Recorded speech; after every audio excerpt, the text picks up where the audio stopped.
প্রিয় পঞ্চম শ্রেণীর ছাত্রছাত্রীরা, তৃতীয় পর্যায়ক্রমিক মূল্যায়নে তোমাদের প্রত্যেকে স্বাগতম।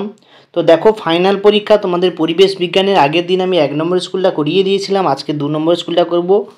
তো দেখো, 2 নম্বর স্কুলে প্রথমে তোমাদের একের দাগের এমসিকিউ 7টা আছে, সেই এমসিকিউগুলো প্রথমে করব, তারপর আমরা ছোট প্রশ্ন বড় প্রশ্ন সবগুলোতে যাওয়া হবে।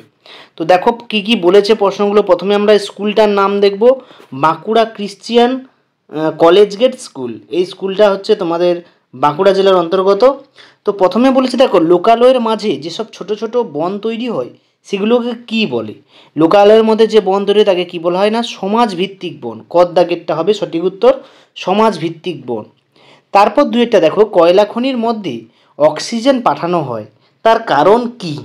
কি কারণে কয়লা খনির মধ্যে অক্সিজেন পাঠানো হয়? উত্তর হবে খনির শ্রমিকদের শ্বাসকার্য চালানোর জন্য এটা অক্সিজেন পাঠানো। কারণ তোমরা জানো কয়লা খনি মাটির অনেক গভীরে থাকে, সেখানে শ্বাসকষ্ট হয়, অক্সিজেনের অভাব ঘাটতি থাকে, এই জন্য সেখানে অক্সিজেন দেওয়া হয়।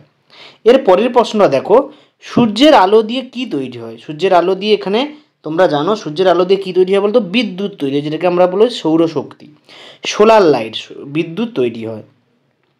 এর পরের প্রশ্নটা বলছে দেখো, ঝালং ঝালং জলবিদ্যুৎ কেন্দ্র কোথায় গড়ে উঠেছে? তোমরা প্রত্যেকে জানো ঝালং জলবিদ্যুৎ কেন্দ্রটা জলঢাকা নদীতে গড়ে উঠেছে। কোন নদীতে? জলঢাকা নদীতে। তারপরে দেখো 5এর প্রশ্ন বলেছে যে গরম লাভা বাইরে বেরিয়ে আসে কি থেকে? গরম লাভা কোথা থেকে বাইরে বেরিয়েছে তোমরা জানো প্রত্যেকে? আগ্নেয়গিরি থেকে। কারণ আগ্নেয়গিরিতেই অগ্নুৎপাত হয়, সেটাই হচ্ছে লাভা, যেটা জমাট বেঁধে আগ্নেয় শিলায় পরিণত হয়। এর পরের প্রশ্নটা বলেছে দেখো, যে নরম কাণ্ডের গাছ এদের মধ্যে কোনটা? কোন গাছটাকে নরম কাণ্ডের গাছ বলে? তোমরা জানো কলা গাছ। কলা গাছ খুবই নরম হয়, এমনিতে আঙুল দিয়েও ফুটো করা যাবে কলা গাছ, তাদের কাণ্ডটা খুবই রসালো এবং নরম হয়। পরের প্রশ্ন বলেছে দেখো, আজ সকাল 9টায় মুখ্য জোয়ার হলে কাল মুখ্য জোয়ার হতে পারে কটায়? আজকে যদি মুখ্য জোয়ার হয়, কালকে হবে সকাল 9:52। কটা? 9:52। ঠিক আছে, অর্থাৎ 12 ঘন্টা 52 মিনিট পর আবার একটা জোয়ার হবে। তো এই হচ্ছে তোমাদের প্রশ্নপত্র। প্রথমে একের দাগে 7টা এমসিকিউ আমি করে দিলাম, প্রত্যেকটা আলাদা আলাদা কালি দিয়ে আমি দেখিয়ে দিয়েছি। এরপরে আমরা যাব 2এর দাগে শূন্যস্থান পূরণ। প্রথমে কি বলেছে দেখো প্রশ্ন, না ধোঁয়ার মধ্যে যে সবচেয়ে বিষাক্ত গ্যাস থাকে তার নাম কি? ধোঁয়ার মধ্যে কোন বিষাক্ত গ্যাস থাকে? সেটা হচ্ছে কার্বন মনোক্সাইড, যার সংকেত CO। যিনি পরিষেবা গ্রহণ করেন তাকে বলে উপভোক্তা। এবং জেলির শিশিতে কিসের ছাপ থাকে? FPO ছাপ থাকে। যেখানে বেশি ড্যাশ হয় সেখানকার মানুষ কাঠের বাড়ি হয়, সেটা হচ্ছে ভূমিকম্প। যেমন নেপাল, ভুটান, জাপান এইসব এলাকায় কাঠের বাড়ি বেশি দেখা যায়, কারণ এইসব এলাকায় প্রচণ্ড ভূমিকম্প হয়। পশ্চিমবঙ্গের প্রধান খনিজ সম্পদ কোনটি? উত্তর হবে কয়লা, যেটা পশ্চিমবঙ্গের রানীগঞ্জে বেশি পাওয়া যায়, কয়লা। এর পরের প্রশ্ন আমরা চলে যাব 3এর দাগেরগুলো। দেখো তোমরা দেখতে পাচ্ছ নিচে সম্পর্কযুক্ত শব্দ জোড়াগুলি দেওয়া আছে, তাদের মধ্যে শূন্যস্থান পূরণ। কাগজ উৎপাদনে চীন প্রথম, তাহলে তাল পাতার পুঁথি উৎপাদনে ভারত ছিল প্রথম। ঘূর্ণিঝড় যদি আয়লা হয় তাহলে জলোচ্ছ্বাস কী থেকে হবে? সুনামি থেকে। এটা তো সোজা জিনিস, তোমরা প্রত্যেকেই জানো। তারপরে বলেছে দেখো, পৃথিবীতে এক পাক ঘুরে আসতে চাঁদের কত দিন সময় লাগে? না 29.5 দিন। 29 × 1 অর্থাৎ 29.5 দিন। মরা কাঁঠাল কোন তিথিতে হয়? না সপ্তমী অষ্টমী তিথিতে মরা কাঁঠাল হয়। তাহলে মরা কাঁঠাল কোন তিথিতে হয়?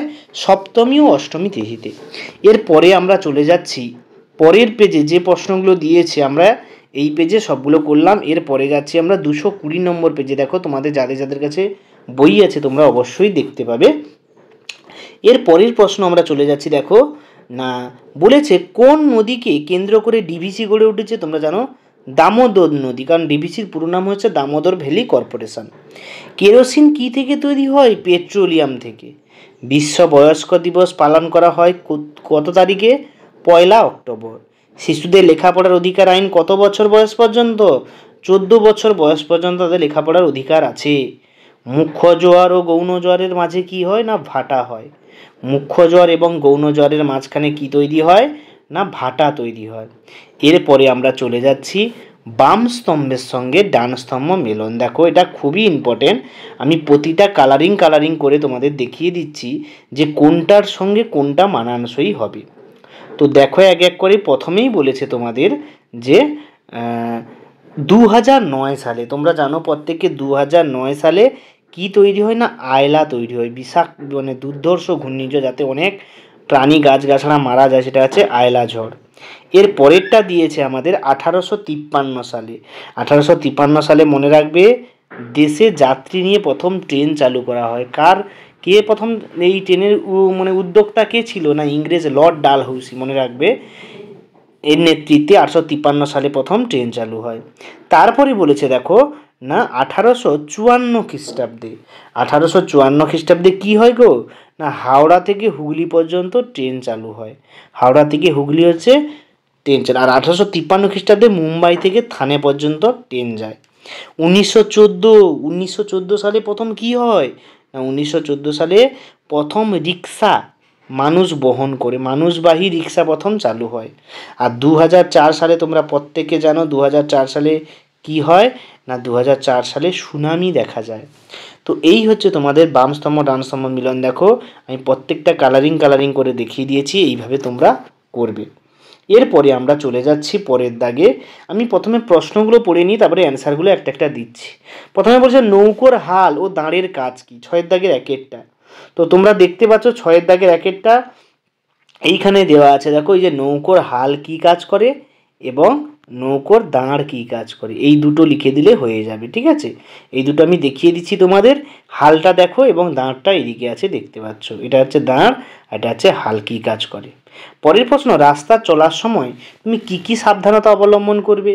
এই যে দেখো পথ নিরাপত্তা হাঁটার জন্য কি কি করা উচিত, ফুটপাথ দিয়ে হাঁটবে, রাস্তা পারাপার করার সময় মোবাইল ফোন ব্যবহার করবে না। তো প্রত্যেকটা এখানে 11টা নিয়ম দেওয়া আছে, তার মধ্যে তোমরা যে কোনো দুটো লিখলেই হবে। জোয়ারের কারণ কি, হড়পা বাঁধ কি, শিশুদের দুটি অধিকার, পরপর প্রশ্নগুলো আমি পড়ে যাচ্ছি দেখো, এবং টারবাইন কি, এইগুলো দিয়েছে। তো এর পরের প্রশ্নে আমরা চলে যাচ্ছি যে জোয়ারের কারণ কি, তাই তো, জোয়ার ভাটা কেন হয়। তো এখানে দেওয়া আছে দেখো কি কারণে জোয়ার ভাটা হয়, সেটা দেওয়া আছে যে চাঁদের আকর্ষণের জন্য পৃথিবীর জলরাশি প্রবল ফুলে ওঠে, এই জন্যই জোয়ার হয়। এখানে সুন্দর করে এইটা ব্যাখ্যা করে তোমাদের দেওয়া আছে, এইটা তোমরা তুলে নেবে, ঠিক আছে। এর পরের প্রশ্নে আমরা চলে যাচ্ছি। তারপরে আছে দেখো হড়পা বান কাকে বলে। তোমরা জানো হড়পা বান পাহাড়ি অঞ্চলে হয়, যেমন বেশি করে কেদারনাথ, বদ্রীনাথ, উত্তরাখণ্ডে দেখা যায়। তো পার্বত্য অঞ্চলে নুড়ি পাথর জমে অগভীর হয়ে যায়, ফলে প্রচুর বৃষ্টি হলে নদীর জল বেয়ে আসে নিচের দিকে, সেটা হড়পা বাঁধ বলা হয়। এর পরের প্রশ্ন দেখো দেওয়া ছিল শিশুদের কয়েকটি অধিকার, এখানে 7টা অধিকার দেওয়া আছে, এর মধ্যে তোমরা যে কোনো দুটো অধিকার দিলেই হয়ে যাবে। কি সুন্দর, তাদের মানে খাবারের অধিকার আছে, শিক্ষার অধিকার আছে, তাদের কিছু বলার অধিকার আছে। এবং তারপরে বলেছে টারবাইন কি, তোমরা জানো জলের স্রোতকে কাজে লাগিয়ে যে বিদ্যুৎ তৈরি করা হয় যার সাহায্যে, সেটা হচ্ছে টারবাইন, এখানে দেওয়া আছে। এরপরে আমরা চলে যাচ্ছি লং কোশ্চেন, 7 নম্বরের প্রশ্নপত্রগুলোতে দেখো কি কি দেওয়া আছে। প্রথমে আবহাওয়া কাকে বলে, প্রশ্নগুলো দেখে নেব। আবহাওয়া পূর্বাভাস কোন কোন মাধ্যমে জানা যায়, জলচক্র, সূর্যগ্রহণ, চন্দ্রগ্রহণ, অ্যাসিড বৃষ্টি এবং কয়লা খনি ধসের সমস্যা। তো এতগুলো প্রশ্ন আমরা পড়ব পরপর। দেখো প্রথমেই বলেছি আবহাওয়া কাকে বলে, কোনো নির্দিষ্ট অঞ্চলের নির্দিষ্ট সময়ের বায়ুর উষ্ণতা, আর্দ্রতা, বৃষ্টিপাত প্রভৃতি উপাদানগুলোকে আবহাওয়া বলে। এবং আবহাওয়ার পূর্বাভাস জানা যায় টেলিভিশন, খবরের কাগজ, রেডিও, ইন্টারনেটের দ্বারা। জলচক্র কাকে বলে, দেখো এখানে সুন্দর করে ছবি এঁকে জলচক্র দেওয়া আছে, অর্থাৎ আমাদের যে পৃথিবীর পৃষ্ঠের জল সেটা উপরে গিয়ে কীভাবে মেঘ আকারে সৃষ্টি হয়ে বৃষ্টিপাত হয় তার সম্পূর্ণ বিবরণটা দেওয়া আছে, এবং এই জলচক্রের চিত্রটাও তোমরা এখান থেকে এইটা দিয়ে দেবে, ঠিক আছে। এর পরের প্রশ্ন আমরা দেখব যে সূর্যগ্রহণ কাকে বলে, এবং পৃথিবীর সব জায়গায় একই সময় সূর্যগ্রহণ দেখা যায় না, যে সূর্যগ্রহণ কাকে বলে এখান থেকে এইটা লিখবে, এর চিত্রটা আমি দেখাচ্ছি, এইটা লিখবে এর প্রশ্নের উত্তর, সূর্যগ্রহণ কাকে বলে। তারপর দেখো সূর্যগ্রহণ কত রকমের হয় না, 3 রকমের, একটা আছে বলয়গ্রাস, পূর্ণগ্রাস আর খণ্ডগ্রাস, এই 3 রকমের সূর্যগ্রহণ দেখা যায়। এরপরে আমরা দেখব যে সূর্যগ্রহণটা কী, এই দেখো এখানে চিত্র দেওয়া আছে, তোমরা পারলে এই চিত্রটা তোমরা কিন্তু পরীক্ষায় দেবে অবশ্যই, এখান যদি সূর্যগ্রহণের চিত্র বলে এটাই তোমরা দেবে।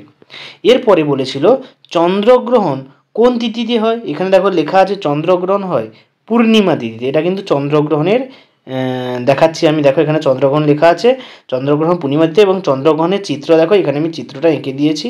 বই থেকে তোমরা এইটা দেখে করে নেবে, সোজা হয়ে আছে, তোমরা লম্বাভাবেও আঁকতে পারো।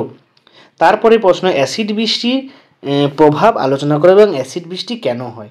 দেখো যদি বলে অ্যাসিড বৃষ্টি কেন হয়, তোমরা এইখান থেকে এই পর্যন্ত লিখবে। আমি দেখাচ্ছি জুম করে, এই যে অ্যাসিড বৃষ্টি, কয়লার ধোঁয়া, যে এই পর্যন্ত লিখবে। এবং তারপরে যদি বলে অ্যাসিড বৃষ্টির প্রভাব, তাহলে তোমাদের লিখতে হবে এইখান থেকে এইটা, 5টা পয়েন্ট, যে কোনো 2 কি 3টে লিখলেই হবে।